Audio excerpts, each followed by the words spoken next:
pour que la Guadeloupe aille mieux. Mais Madame Boissé, s'ils ne viennent pas pour travailler, un jeune qui vient tout le temps, ce sera déjà au moins pareil que s'il y avait la même personne. Donc au moins, on peut avoir l'espoir que ce soit mieux.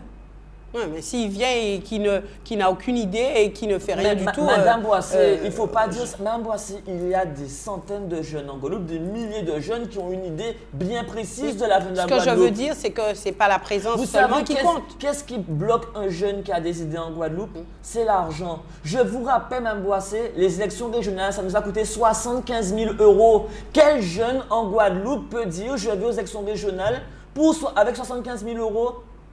Madame Boissé, je veux juste rappeler… Ça vous a coûté à vous au CDI 75 000 €? Pas au CDI. Cédric Cornet n'est pas venu avec le CDI aux élections. Ça vous a coûté personnellement 75 000 €? Mais je n'ai pas eu à payer puisqu'on a été remboursé. J'ai fait une lettre de subrogation, on nous a remboursé. Mais Madame Boissé, vos amis ont dit qu'ils avaient mis de l'argent dedans. Oui, ils ont dit qu'ils auraient aidé. Madame Boissé, on dit que Grain d'Iri a fait sac d'Iri. Il y en a qui ont mis un petit peu. Mais Madame Boissé… Est-ce qu'il faut minimiser ce qu'ils ont mis? Non, ce n'est pas une sorte de minimiser. Moi, je retourne la situation.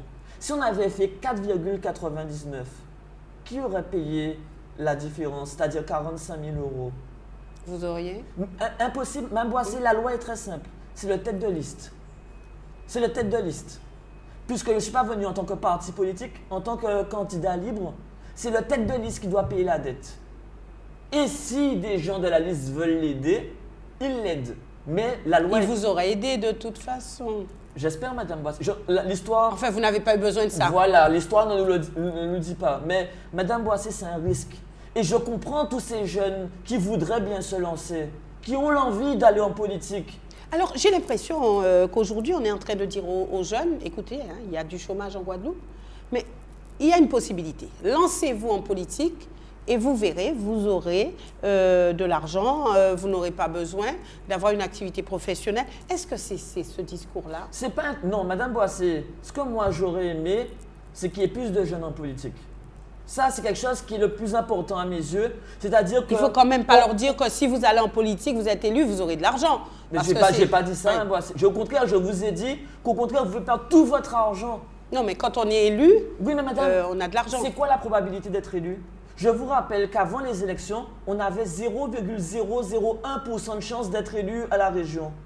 C'était le Calistat qui le disait. 0,01%.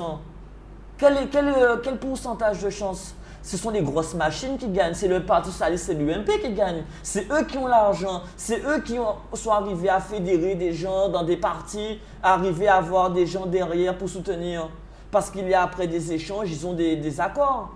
Madame Boissé, mais quand vous êtes jeune et que vous allez aux élections, vous n'avez presque aucune chance de gagner. Pourquoi? Il y a beaucoup de jeunes en Guadeloupe. Donc ceux-là peuvent voter pour vous et vous avez quand même une chance. Madame Boissé, il y a beaucoup de jeunes qui ne croient plus dans la politique. Mais ils croient dans les jeunes comme vous, comme eux. Ben, Madame Boissé, on a eu 10 000 voix. 10 000 jeunes? Je ne pense pas, Madame Boissé. Il y a eu beaucoup de papas, de mamans, d'enfants, de grands-mères, de grands-pères.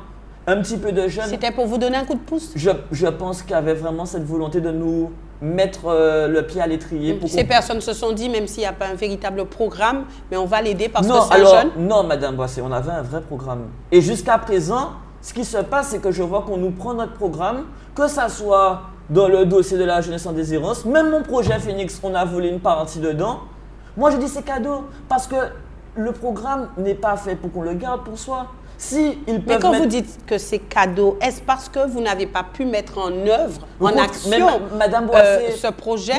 Pour mettre en œuvre, il faut être aux manettes. Madame Boissé, Victorin Lurel a envoyé un courrier à la mairie de Gourbert pour que ma réunion ne se fasse pas à Gourbert, au cabinet du maire, en disant que monsieur Cornet est illégitime, il n'a pas de l'autorisation. Or, c'est un projet privé.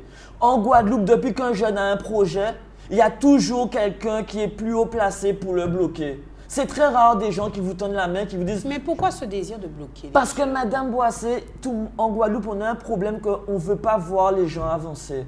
Il faut le dire clairement. Ce n'est pas une question de jeunes forcément.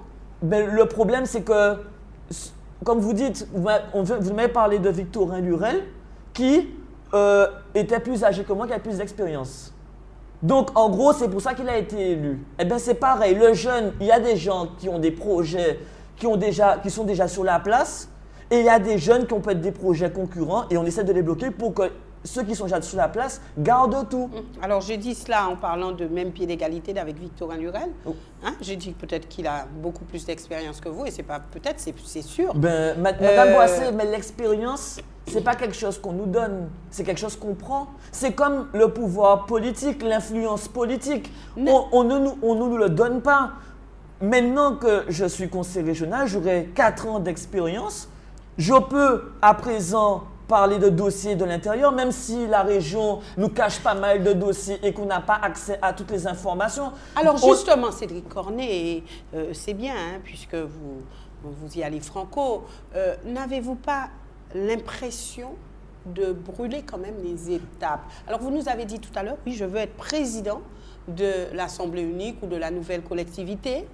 Et permettez que je prenne l'exemple d'un enfant qui va à l'école. Hein. Il commence par la maternelle et ensuite il continue. Hein. Il y a le primaire, il y a le secondaire, enfin il y a le collège, etc.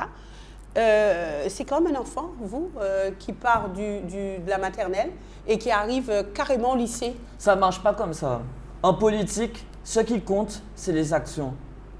En politique, il faut apprendre quand même. Hein. Madame Boissé, d'expérience de ce que j'ai vu dans l'apprentissage de la politique, quand on commence à parler d'apprentissage, on commence à parler de comment on va biaiser les choses pour donner une version ou une vision pour que la population, ça passe en douceur.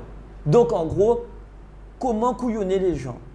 À ce moment-là... Donc pour vous, les étapes, c'est ça. C'est comment apprendre à couillonner les gens. Exactement, puisque Madame Boissé, quand un élu vient à la radio pour vous dire clairement, oui, mais il ne faut pas